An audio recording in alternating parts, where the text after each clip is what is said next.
मैं प्रीति कुमारी DElEd BTech Chandwara की छात्रा हूँ और मैं आज आप लोग के सामने गणित सीखने के संदर्भ में आकलन क्या है, कैसे करते हैं और क्यों आवश्यक है, इसके बारे में आज हम सभी बताएंगे।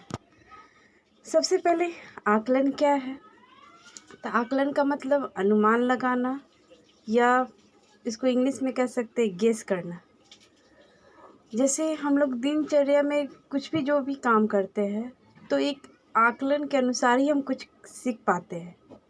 जैसे उदाहरण के तौर पे हम देखते हैं कि एक छोटा सा बच्चा जब वह 2 ही कदम चलता है तो माँ को एक अनुमान लग जाता है कि वह कुछ ही दूरी के बाद गिर सकता है, तो वो अपनी उंगलियों का इशारा करती है और उसे उंगलियां थमा देती है। इससे सीखने के क्रम में एक माँ को आकलन हो जाता है कि वह क्या, इसमें ये देखते हैं कि एक माँ सिखाने में कितनी भूमिका होती है एक माँ की।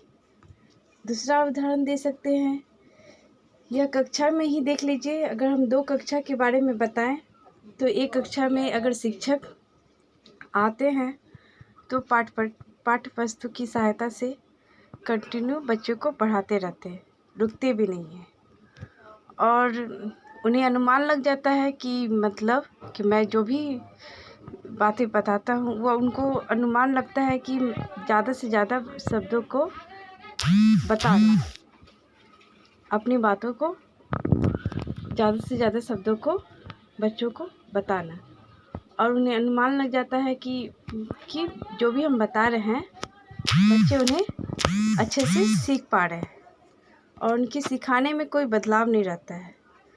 दूसरी कक्षा की बात करें तो जब शिक्षक कक्षा में आते हैं तो बच्चों को पढ़ाने के समय बीच बीच में रुकते भी हैं, बच्चे के हाव भाव देखते हैं और उन्हीं के हाव भाव के अनुसार उनसे प्रश्न पूछते हैं और अनुमान लगाते हैं कि बच्चे उनकी बातों को कितना समझ रहे हैं, कितना सीख रहे हैं, कौन बच्चे क्या कर रहे हैं। और इस प्रकार बच्चे के सिखाने में आकलन की सबसे बड़ी भूमिका होती है।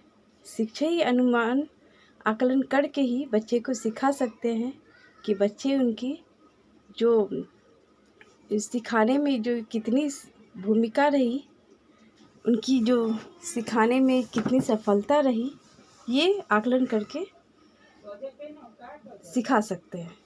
अब करते हैं कि गणित में आकलन की क्या भूमिका है। तो गणित में आकलन की बहुत बड़ी भूमिका होती है। इसके बिना हम कुछ भी बच्चे को नहीं सिखा सकते हैं।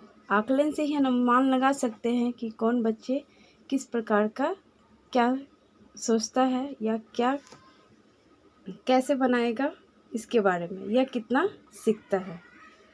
अब आते हैं कि गणित शिक्षण में क्या भूमिका है कि रोज़मर्रा फर्स्ट पॉइंट है रोज़मर्रा की समस्याओं को सुलझाना। इसमें क्या होता है कि हम जब भी कोई दुकान में जाते हैं या ख़रीदते हैं या बेचते हैं, जो भी समस्या हिसाब बारी होता है उसकी समस्याओं को सुलझाते हैं। दूसरा पॉइंट है हमारा ये अनुमान लगाना।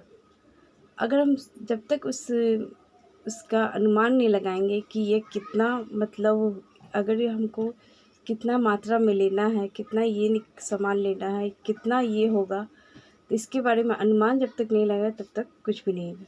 तीसरा पॉइंट है तार्किक सोच। तार्किक सोच, ये हमारा जो तार्किक सोच है वो अनुमान लगाने में हमारी सहायता करता है, आकलन करने में।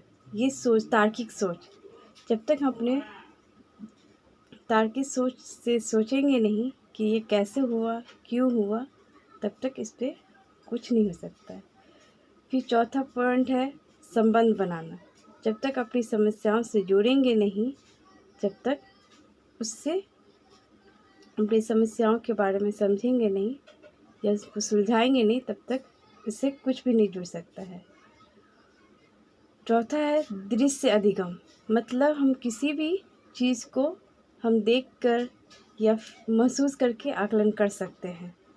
अब ऐसा नहीं कि जैसे हम लोग खाना ही बनाते हैं तो मतलब खाने को ही देखकर हम मतलब आकलन कर सकते हैं कि अब भोजन बन चुका है।